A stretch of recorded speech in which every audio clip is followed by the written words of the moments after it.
श्री गणेशाय नमः। श्रीमद् भगवत गीता प्रारंभ। गीता के ज्ञान की कथा प्रारंभ। जब कौरव और पांडव महाभारत के युद्ध को चले तब राजा धृतराष्ट्र ने कहा, मैं भी युद्ध देखने चलूंगा। तब श्री व्यास जी ने कहा, हे राजन, नेत्र के बिना क्या देखोगे। तब राजा धृतराष्ट्र ने कहा, प्रभु जी, देखूंगा नहीं तो श्रवण तो करूंगा। तब व्यास जी ने कहा, हे राजन, तेरा सारथी संजय जो कुछ महाभारत के युद्ध की लीला कुरुक्षेत्र में होगी सो तुझे यहाँ बैठे ही श्रवण करवावेगा। व्यास देव जी के मुख से यह वचन सुन संजय ने विनती करी, हे प्रभु, यहाँ हस्तिनापुर में कुरुक्षेत्र की लीला कैसे जानूंगा तथा राजा को किस भांति कहूंगा। तब व्यास जी ने प्रसन्न होकर संजय को यह वचन कहा कि संजय, मेरी कृपा से तुझे यहाँ ही सब दिखाई देगा। व्यास जी के इतना कहते ही उसी समय संजय की दिव्य दृष्टि भई और बुद्धि भी उसकी दिव्य भई। अब आगे महाभारत का कौतुक कहते हैं। सुनो, 7 अक्षौहिणी सेना पांडवों की और 11 अक्षौहिणी सेना कौरवों की, वह दोनों सेना कुरुक्षेत्र में एकत्र भई। धृतराष्ट्र ने पूछा, हे संजय, धर्म के क्षेत्र में कुरुक्षेत्र में युद्ध की इच्छा से एकत्र हुए मेरे और पांडु के पुत्रों ने क्या किया। संजय ने कहा, पांडवों की सेना को व्यूहित देखकर दुर्योधन आचार्य द्रोण के समीप जाकर कहने लगे, हे आचार्य, देखिए, आपके शिष्य बुद्धिमान द्रुपद पुत्रों ने पांडवों की बड़ी सेना की कैसी व्यूह रचना की है। इस सेना में अर्जुन, भीम जैसे बड़े धनुर्धारी, वीर विराट महारथी द्रुपद, दृष्टकेतु, चेकितान बलवान, काशीराज, पुरुजित, कुंती, भोज नरों में श्रेष्ठ शैव्य पराक्रमी युद्धामान्यु बलवान, उत्तमौजा, अभिमन्यु और द्रौपदी के पुत्र सबके सब महारथी हैं। हे ब्राह्मण श्रेष्ठ, आपके स्मरणार्थ अब मैं अपनी सेना के प्रधान सेनापतियों के नाम बताता हूँ। आप भीष्म, कर्ण, युद्ध विजयी, कृपाचार्य, अश्वत्थामा, विकर्ण, सोमदत्त का पुत्र भूरी, श्रवा और बहुत से शूरवीर मेरे लिए प्राण तक देने को तैयार हैं। ये लोग शस्त्र चलाने में अति निपुण और सब युद्ध विद्या में प्रवीण है। हमारी सेना का जिसके भीष्म रक्षक हैं अपरिमित बल है और उनकी सेना जिसके भीम रक्षक हैं थोड़ा बल है। अब आप सब अपने अपने मोर्चों पर सावधान रहकर सेनापति की रक्षा कीजिए। भीष्म पितामह ने दुर्योधन को प्रसन्न करते हुए और ऊंचे स्वर में गरजते हुए शंख बजाया।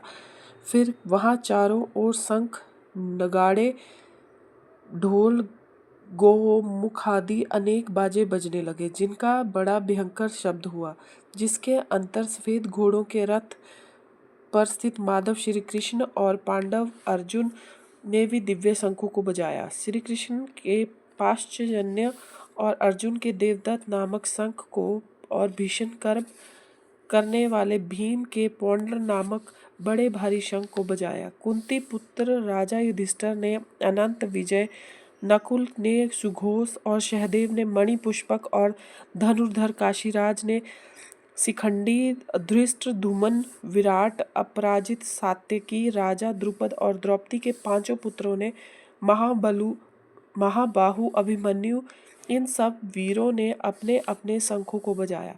इन शब्दों के भारी शब्द में से आकाश और पृथ्वी गूंज उठे और धृतराष्ट्र के पुत्रों के हृदय कांप उठे।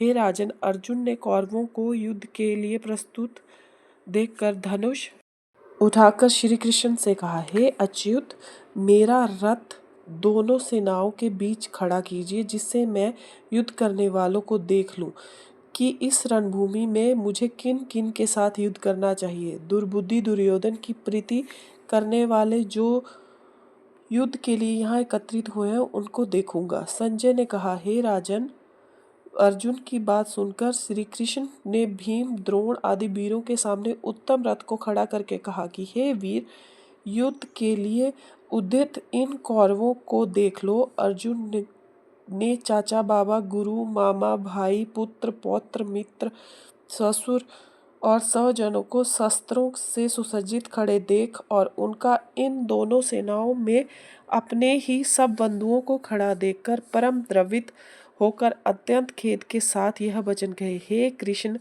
युद्ध की इच्छा से आए हुए इन अपने बंधुओं को देखकर मेरे अंग ढीले हो जाते हैं और मुख सूख जाता है और मेरा शरीर बेकल होता है, रोमांच खड़े होते हैं, गांडीव हाथ से गिर जाता है, त्वचा जली जा रही है। हे केशव, मुझे यहाँ खड़े रहने की सामर्थ्य नहीं है। मेरा मन चक्कर खा रहा है और सब लक्षण उल्टे देख रहा हूँ और संग्राम में अपने स्वजनों का वध करके कोई लाभ नहीं होगा। हे कृष्ण, मैं जीतकर राज्य और सुख नहीं चाहता हूँ। हे प्रभु, हमको राज्य भोग तथा जीवन में क्या काम है, क्योंकि जिनके लिए राज्य भोग और सुख की इच्छा की जाती है वे सब इस युद्ध में प्राण और धन की ममता छोड़ मरने की तैयारी में हैं। और आचार्य, पिता, पुत्र, पितामह, मामा, ससुर, पोत, साले, संबंधी, ये सब मुझे मारे तो भी हे मधुसूदन, मैं इन्हें मारने की इच्छा नहीं करूँगा। हे जनार्दन, त्रिलोकी के राज्य के लिए भी मैं इन्हें नहीं मारना चाहता, फिर इस पृथ्वी के राज्य के लिए तो कहना ही क्या है। हे जनार्दन, धृतराष्ट्र के पुत्रों को मारकर हमारा क्या भला होगा। इन आतताइयों का वध करने से पाप होगा, इसलिए हमें धृतराष्ट्र के पुत्रों को मारना अनुचित है। हे माधव, स्वजनों को मारकर क्या हम सुखी हो सकते हैं। ये सब लोभ के वशीभूत है और कुल के नाश करने तथा मित्र द्रोह करने में पाप को देखते नहीं हैं। कुल नाश के दोष को जानते हुए भी हमको इस पातक से क्यों नहीं दूर रहना चाहिए। कुल का नाश होने से कुल के प्राचीन धर्म नष्ट हो जाते हैं, फिर धर्म नाश होने से कुल में पाप बढ़ता है। हे कृष्ण, पाप से कुल की स्त्रियां व्यभिचारिणी होती हैं, जिनमें वर्ण संकर संतान उत्पन्न होती है। वह वर्ण संकर जिन पुरुषों ने कुल को नष्ट किया है उनके तथा उस कुल को नरक में पहुंचाते हैं, क्योंकि श्राद्ध तर्पण आदि बंद हो जाते हैं। वर्ण शंकर बनाने वाले दोषों को कुल ध्वंसकों के जाति धर्म और कुल धर्म निरंतर नाश होते हैं। हे जनार्दन, मैंने सुना है कि कुल धर्म नष्ट होने से निश्चय नरकवास करना होता है। हाय, हम बड़ा पातक करने को तैयार हैं, जो राज्य सुख के लोभ में स्वजनों को मारने की कोशिश कर रहे हैं। शस्त्रों को धारण किए हुए धृतराष्ट्र पुत्र यदि मुझे शस्त्र रहित और उपायहीन को रणभूमि में बंद कर डालें तो मेरा बहुत कल्याण होगा। संजय ने कहा, हे राजन, यह कहकर अत्यंत दुखी होकर अर्जुन ने उसी समय धनुष बाण फेंक दिया और रथ से पिछले भाग में जा बैठा। जय श्री कृष्ण, जय श्री कृष्ण। राधे राधे।